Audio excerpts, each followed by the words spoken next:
Money, please.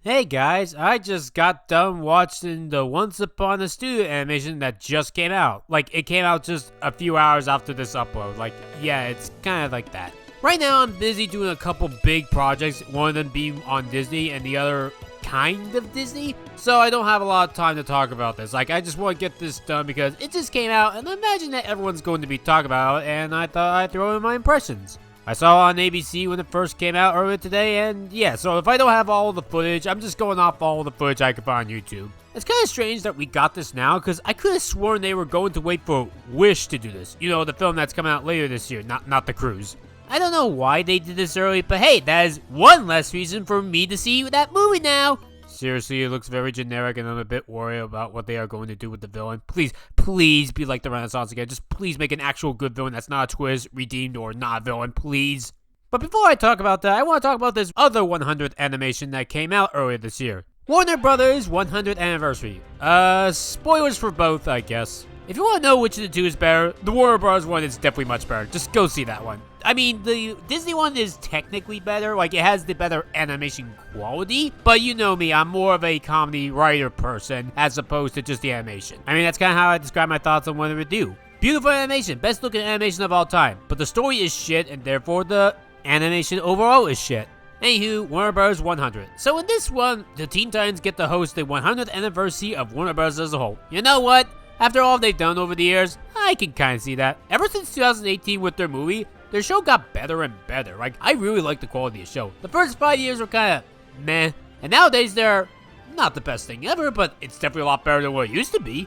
Disclaimer, I have not seen every episode, or even most episodes, but I've seen it good enough, and I think it's pretty good.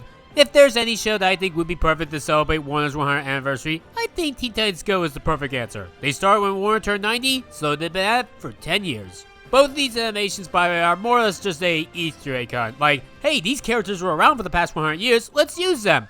I really hope that people aren't hypocritical saying these are good while saying that Ralph Breaks the Internet is a piece of garbage, because Ralph Breaks the Internet did it 5 years before this, just throw that out there. And I still love that movie for the record, and I'll be talking about that again later next month. The funniest part about the Teen Titans Go one is just making the frog the villain. I just love that Michigan frog being the bastard. Fun fact, in the Looney Tunes Back in Action video game, I could never find all 20 Michigan frogs in any level, meaning that every single time I had to reset it because I could never get the monkey. Oh boy! So trust me, you have no idea how much I have hated that. So trust me when I say that making him the villain is just genius. And when you think about it, he's kind of a dick in his original animation. Like, he always sings to this one guy. Whenever the guy wants to tell the world about this, he just shuts up. Like, come on, why does the frog shut up? Why does he only have to tell it to one guy? You make him lose his business, you make him lose his life, everyone hates him for it. What the hell is wrong with you, stupid fucking frog? So yeah, him being the villain, nice. The animation is more or less a fetch quest trying to find 3 parts of something to stop him, but hey, it's pretty fun. I love the Craig of the Creek joke. I remember people getting all pissy on Twitter because of the cane's significance. I have not seen enough of Craig of the Creek to understand it. Feel free to comment down below what it's supposed to be. But hey, everyone gets pissy on every single joke nowadays. Everything's gotta be sacred! Except Family Guy, that's like the only exception. That's like the internet's scapegoat. The problem is, Family Guy is actually good and in my top 10 favorite cartoons of all time, and I love the season 22 opener. Hi, Peter. My name is Marcus. Your family has written some letters they'd like to read to you. You liars! Come on, guys, talk about this. This show is awesome. I'm gonna do a video on Family Guy next year to prove a point. If you guys want a scapegoat, I got a suggestion. I like Cindy, but her other head's so mean to me. Well, as I recall, if a 7th grade girl picks on a boy, it means she likes him. Oh, good to know that Disney also taught this terrible moral. Lloyd in Space, you suck. Both of these 100 special animations have very simple plots, and that's okay. You can do that. Sometimes it's fine to do a 10th anniversary SMG4 arc, and sometimes it's fine to do something simple like this. There really is not much to say for the 100 Teen Titans Go on other than, hey, these characters that we all know and love came back. But honestly, given Warner Brothers' track record for the past couple of years, them making it this good and actually showing this many characters kind of surprised me considering how they've been treating the franchises as of late, like all of them. If you could pick one of these 2 animations to see, I recommend seeing the Teen Titans Go one over the official Walt Disney one. And I give it a 10 out of 10 because it's just fun to watch. Okay, the reason you probably all clicked on this video, what I think of the Disney one. It's good. Is it gonna be the best of the 2023 list? maybe? I don't know, I would have to watch this a couple times. Maybe it's a 9 out of 10 or a 10 out of 10 at the moment. I don't know. I didn't find anything wrong with it at the moment. It's just a little simple. I just think that Teen Titans Go did a little better, but this one was also good. Like I said, the animation quality is much better, and I can definitely tell it had a lot of production into it, like a couple years, considering that some of the people in this are no longer alive, sadly. And no, I don't just mean the obvious Robin Williams Genie archive recordings. I'm talking about people like Pat Carroll.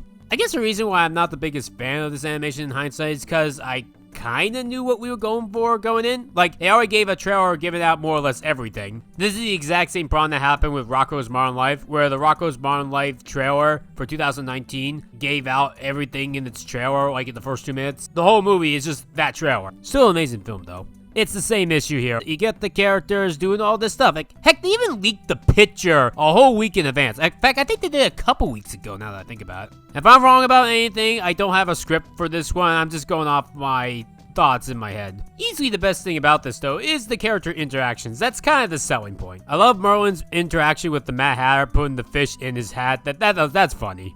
I really like just seeing the 3D and the 2D characters blend together.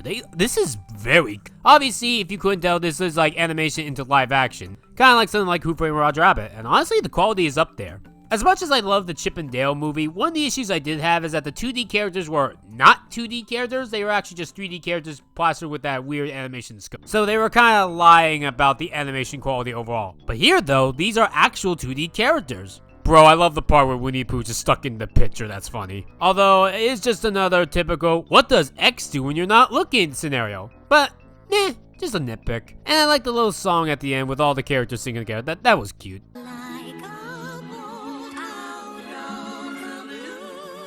Overall, these are both good, and I think you should check out both of them. One's a 22-minute animation, and the other is an 11-minute animation, so it'll only take you a little more than a half hour to finish this. I imagine people are going to be talking about this for the coming weeks, if not coming years, because it is definitely special. I can imagine it tugs a lot of people's heartstrings, because it's good. I just didn't really connect with them. It's not the biggest dramatic thing in the world for me. Like, it's no Whisper of the Heart, but I wasn't asking for that. I was just asking for something good, and it delivered. Now, if you excuse me, I gotta go back to working on some other big Disney projects, and another project that's big that's kind of part Disney, which will make sense in the coming weeks. Comment down below what you guys thought of both of these animations. Rebecca Starlight out, and thank you for watching.